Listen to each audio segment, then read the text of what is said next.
I got jaws like a bear trap, teeth like a razor, got me a Maytag tongue with a sensitive taste. I was born in Texas, called the land of beef. Never kept too much to bring the show on the hill to love my meat and the meat man. You ought to see me eating, man. Yeah. Ooh, meat man. You ought to see me eating, man. What do you think about that? I think that's great. I like the other version. It's got a lot more energy. Yeah. Well, you know, he's probably on a heavy dose of sedatives on this one, allegedly. Something. It's hard being a rock star, man. Maybe he's just full of meat drunk. Probably. Although, considering what that song is about, saying Jerry Lee Lewis is full of meat might not be a good idea. Well, I mean, I had meat for lunch today, some leftover snows, and then on top of that, we're going to this meat pop-up tonight. I actually didn't eat lunch, so right now you might actually hear my belly. You gotta eat something. You don't want your stomach to shrink too much. You've seen what I can do. Oh, yeah. So we're going to the Miller's Smokehouse pop-up at the Peach Tortilla up on North Lamar. Yeah, that should be fun. A little bit out of town. He gave me a weird look when I said out of town because I have such a limited area of where I go in town. Yeah, well, I mean, 6,000 North Lamar is not, that's still considered Austin. It's a small world for me. Yeah. Well, when you're south, it's a lot harder to get north. Speaking of going around, we went to Terry Black's for lunch yet again. And we caught Mike, one of the owners. We caught him and some of the pit masters out back doing their thing. The pit masters there are super sweet, and it's one of the only places that has a big sign that says, ask us about a pit tour, which pretty much means you go over there and then they give you a pit tour. And once again, what place in line were we? Well, I mean, we were first. There was no line. Yeah, because we got there like 30 minutes before they opened to get sounds and talk. But yeah, I mean, wasn't that another Wednesday? Wednesday seems like a slow day for barbecue. Listen, I'm trying to brag about our line skills. When we're first at Franklin or something like that, then you can brag.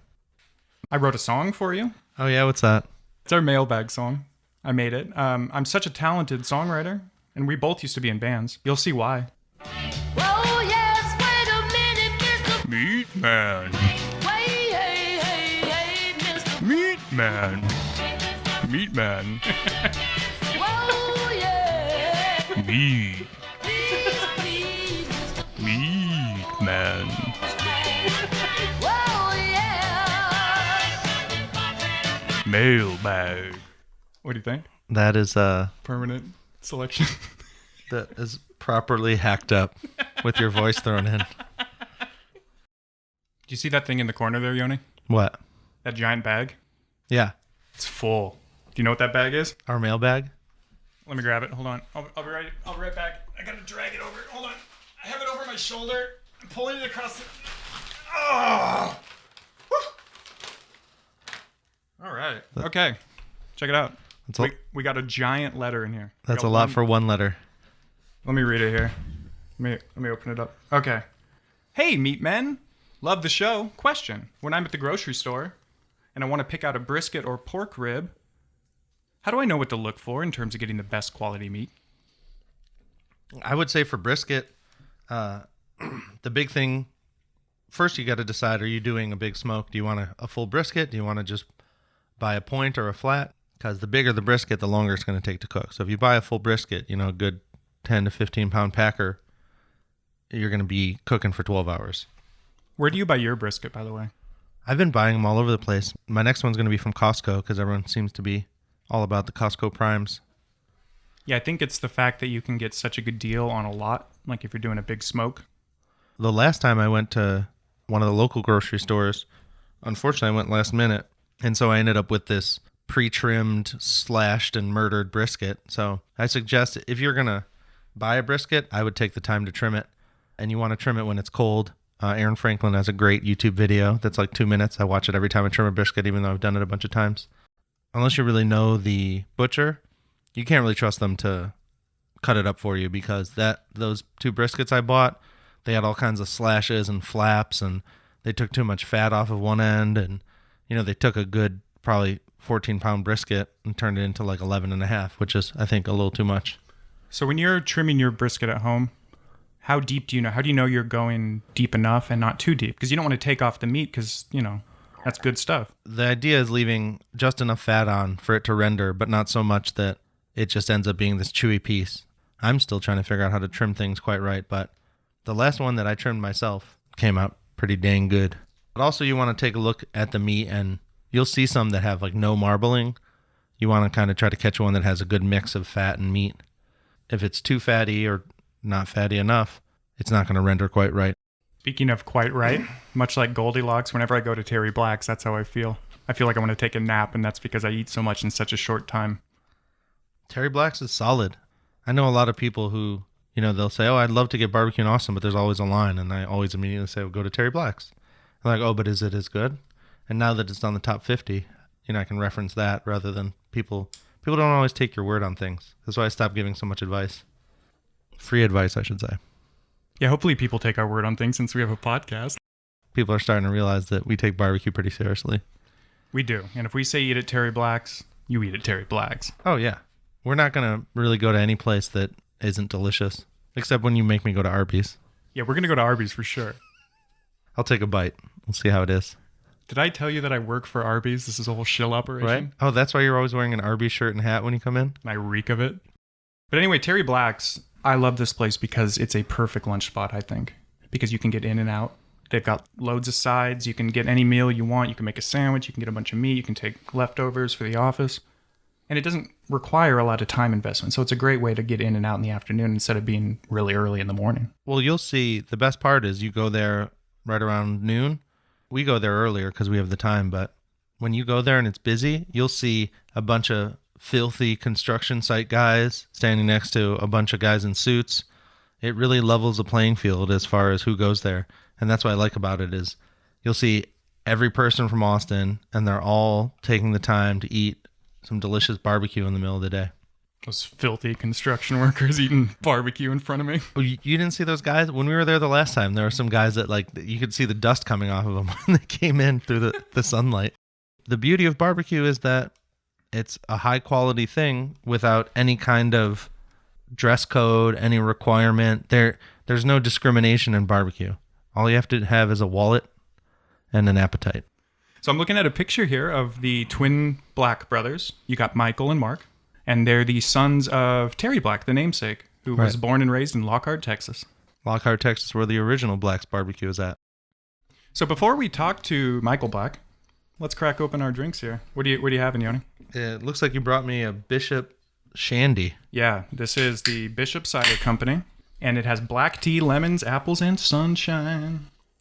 It's a shandy. I'm a big fan because it's a good daytime drink. So let's take a listen at our interview with Michael Black. We had a good time. Michael did this funny thing about halfway through the interview where we didn't even know he was doing it. He's a pro. He pivoted us around so we were closer to the flames. Yeah, So that was pretty slick. So I told him after, I said he's a master cook because he knew how to rotate the meat.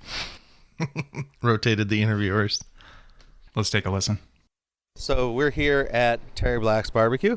We're talking to Michael Black about what they're cooking, how they're cooking it. Mike's here, and Mike is I'm doing awesome. Did you good to hear that. I've not eaten yet, but it is a pretty warm day today. So got a good sweat going on, and I'm feeling good. Right off the bat, you guys are very unique.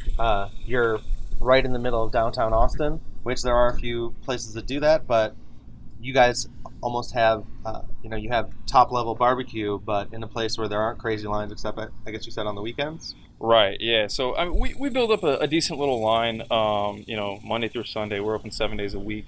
But the way we've got it set up is we've got 3 cutting blocks.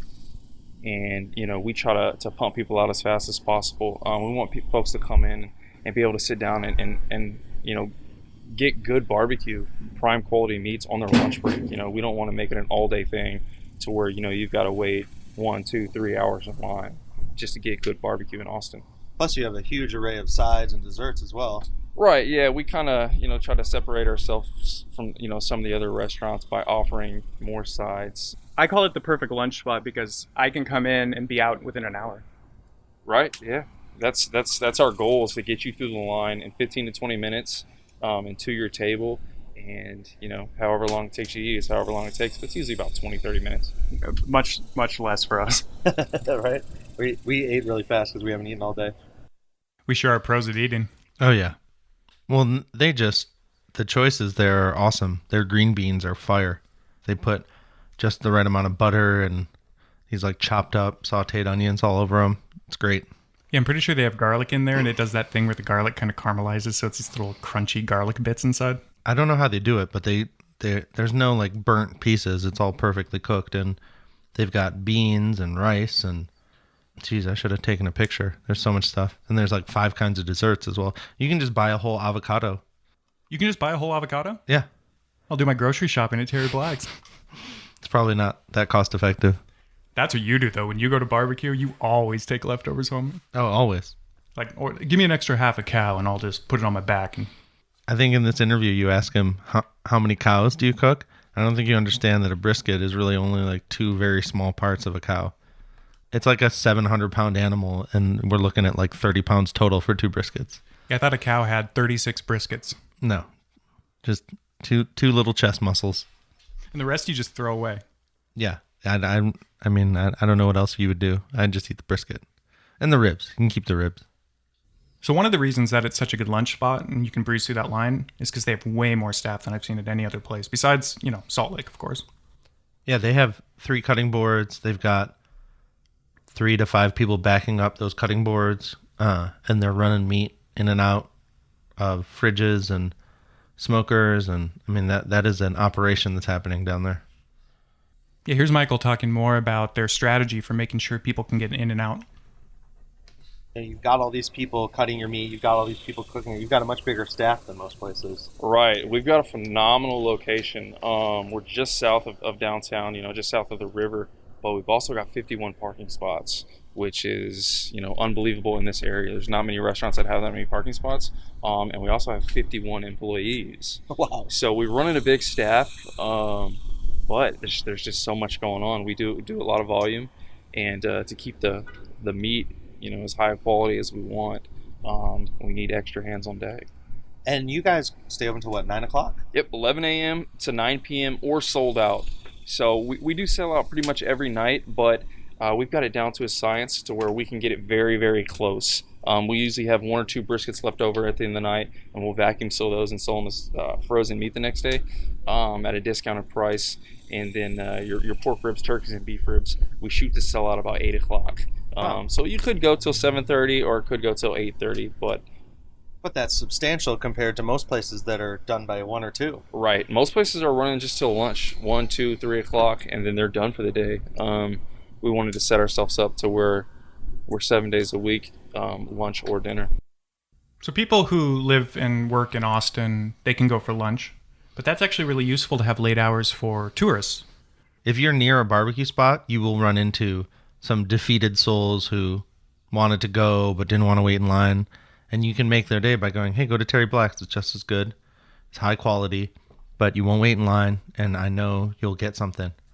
Where some people just don't have the time. The other fun thing is just watching that parking lot during lunch. I mean, it's crazy. There's giant trucks, little smart cars, and they're all fighting for a spot so they can get barbecue. If you can't find a spot, you can always just roll by really slow, ghost ride the whip, let your car keep going, and then catch up with it later. Yeah, they're that fast. Despite being kind of a breeze to get in and get food, their volume has increased substantially recently, Michael was saying. Oh, and you can see it just in the parking lot. Here's him talking about the increased demand for all things Terry Black's. Our volume has just really picked up as of lately. So we're running 4 nights a week. We're starting at 11 p.m. and cooking 24 hours, cooking throughout the day. Wow. So I've got an 11 p.m. to 9 a.m. shift. I've got a 4 a.m. to 12 p.m. shift, and then I've got brisket shifts starting at 7:30 to 3:30, and then 3:30 to close. And then the other 3 days, they were our normal days. We start at 3:30 to 4 a.m. I have an idea. If the podcast doesn't work, we just go sling meat at Terry Black's. There you go. There's a bunch of really nice people who work there, and I actually see them walking to work all the time. I rode the bus with one of them, but I was too shy to tell them I recognized him from the cutting room. Yeah, if you chat with them when they're cutting up the meat, ringing you up, they'll give you suggestions, say what they like. I mean, they're nice people. Oh, the whole place is sweet, and they even have guys who will, you don't even see them coming. They'll just come and take your trays and clean up after you. They always are thankful and say, hey, come back again. Come back and see us. I mean, he's got some quality people working for him. I think Leanne and Allie put it well, which is that it's a team.